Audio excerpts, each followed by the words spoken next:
రెండోది ఏదో నేను పార్టీ మారుతాను అని చెప్పేసి. So there is nothing like that. ఎక్కడ ఆ విధంగా ఎటువంటి లేదు. నేను ఆంధ్రప్రదేశ్లో రాజకీయం చేసినంత కాలము కూడా వైఎస్ఆర్ ఫ్యామిలీ వెంబడే ఉంటాము, వైఎస్ఆర్ కుటుంబంతోనే ఉంటాము. దిస్ ఈస్ ఇప్పటి నుంచి కాదు, మేము 35 సంవత్సరాల నుంచి కూడా ఆ ఫ్యామిలీ, ఆ కుటుంబం వెంబడే ఉన్నాము. ఎటువంటి పదవులు లేనప్పుడు ఉన్నాము, వాళ్ళ కష్టాల్లో ఉన్నప్పుడు ఉన్నాము, ఇబ్బందుల్లో ఉన్నప్పుడు ఉన్నాము. ఎలవెల్లా ఆ కుటుంబానికి తోడుగా ఉన్నాం. ఈరోజు వాళ్ళ కుటుంబంలో ఉన్న వాళ్ళే పక్కకు పోయినారు తప్ప మేము ఎక్కడికి పోలేదు. సో మేము ఎక్కడికి పోవటం లేదు. I will be with YSR party only. So దానికి ఎటువంటి ఇది లేదు. సో మనకు చేతనైనంత వరకు కూడా వైఎస్ఆర్ కుటుంబానికి తోడుగా అండగా నిలబడాలనేది మన ఆలోచన. సరే, వాళ్ళలో ఎక్కడైనా కానీ ఏదైనా తప్పు చేసిన జరుగుతున్నా, ఇంకోటి జరుగుతున్నా చెప్పడం మన బాధ్యతగా చెప్పడం, కానీ అంతకుమించి వేరేది ఏం లేదు. సో బేసిక్గా గెలుపు ఓటములు వీటి గురించి కంటే కూడా మనం నమ్ముకున్న వాళ్ళకు అండగా ఉండాలి అనేది నేను మొదటి నుంచి నాకున్న భావన. సో నేను యాక్చువల్గా బేసిక్గా పాలిటిక్స్లోకి వచ్చినది కూడా అదే విధంగా. నా సినారియో కూడా తెలుసు, పొలిటికల్ సిస్టంలోకి ఏ విధంగా రాజకీయాల్లోకి రావడం. మా నాన్న అంతా దూరం పెట్టినది మమ్మల్ని అందరినీ రాజకీయాలకు. కానీ ఎప్పుడైతే మా నాన్న ఆకస్మికంగా చనిపోవడం జరిగిందో, మా చిన్నాన్న అప్పుడు జైల్లో దూరంగా ఉన్నాడు.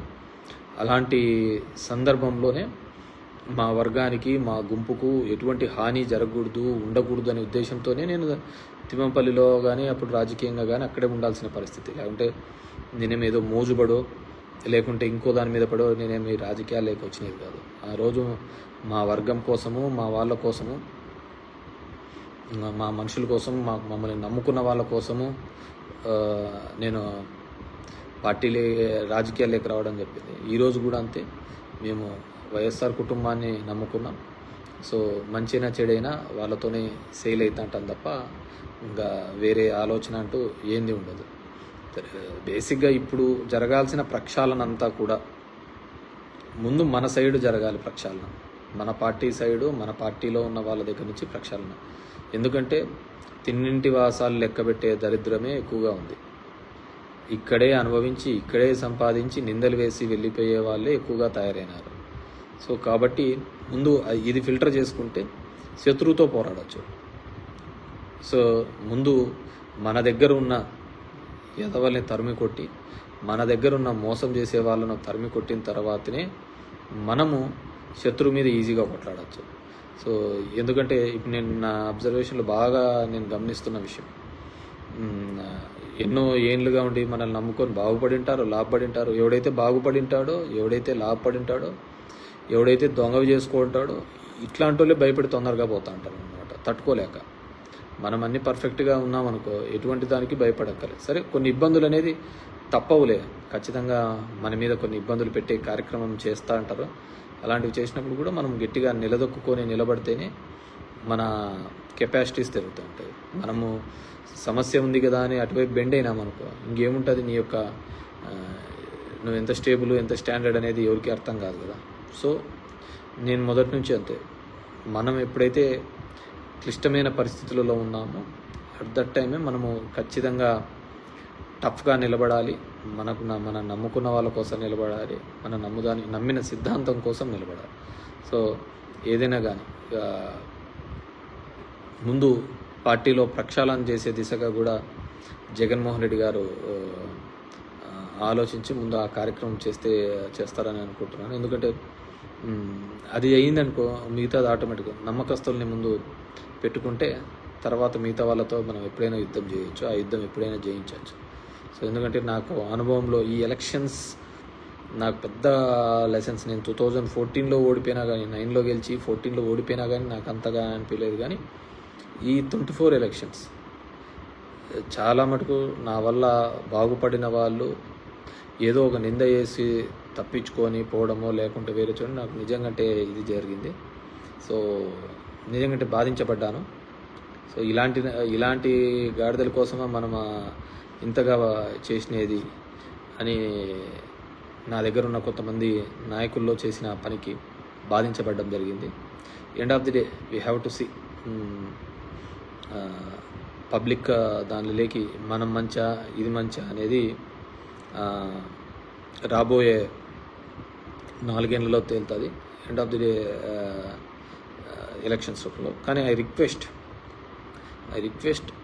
Our party president Jaganmohan Reddy గారు డెఫినెట్గా తిరుమలకు వెళ్ళి అక్కడ ముక్కొని వచ్చి బయట ఛాలెంజ్ని స్వీకరించి చంద్రబాబుకు ఒక పెను ఛాలెంజ్గా చేస్తే డెఫినెట్గా కూడా మీ మీద పన్న నింద అది ఒక్క జగన్మోహన్ రెడ్డి మీద పన్న నింద కాదు, పార్టీ మీద పన్న మన ఆలోచన విధానం మీద పన్న నిందగా భావిస్తున్నాం. కాబట్టి డెఫినెట్గా ఆ విధంగా ముందుకు వెళ్తే బాగుంటుందని చెప్పేసి కోరుకుంటున్నాను.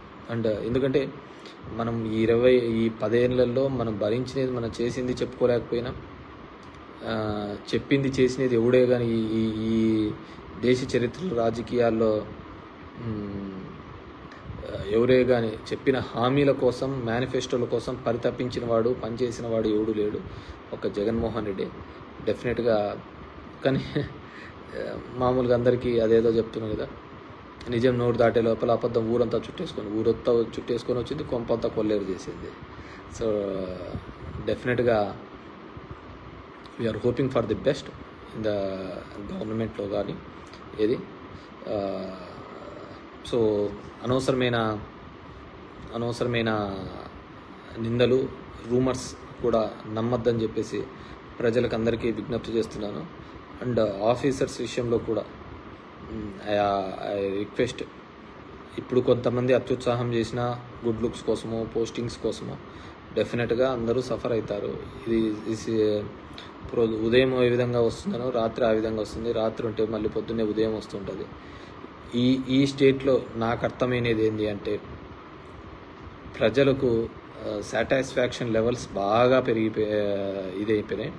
కాబట్టి ప్రతి 5 సంవత్సరాలకు ఖచ్చితంగా గవర్నమెంట్స్ అనేది మారుతూనే ఉంటాయి. ఏదానికి తృప్తి పొందే పరిస్థితులలో లేరు.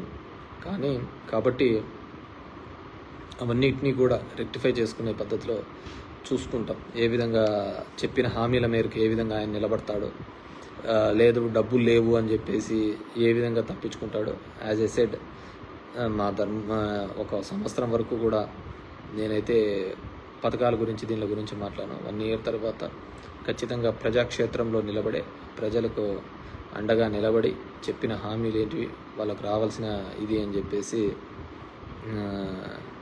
బాగుంటుంది. ఎవరు పాపం ఎస్విఎస్ రాము అంట, సింగర్ నగర్ పరిస్థితులు చాలా శవాల దిబ్బలాగా ఉన్నాయి.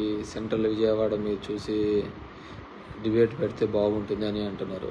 ఐ అండర్స్టాండ్, చాలా ఇబ్బందికరమైన మాట వాస్తవమే. ఎప్పుడూ లేనంత పద్ధతిలో బాగా విజయవాడ ప్రజలు ఇబ్బంది పడడం జరిగింది. డెఫినెట్గా గవర్నమెంట్ అక్కడ చేసేదానికంటే కూడా దీనిల కోసమే ఎక్కువగా తాపత్రపడే విధంగానే కనపడింది. So hope for the best. So అందరూ కూడా తొందరగా రికవర్ కావాలని, ప్రభుత్వం నుంచి అందించే సాయం పార్టీలకు అతీతంగా పేదవాళ్లకు, అర్హత కలిగిన వారందరికీ కూడా చేరుతుందని చెప్పేసి ఆశిస్తున్నాను. Thank you very much. Good night everyone.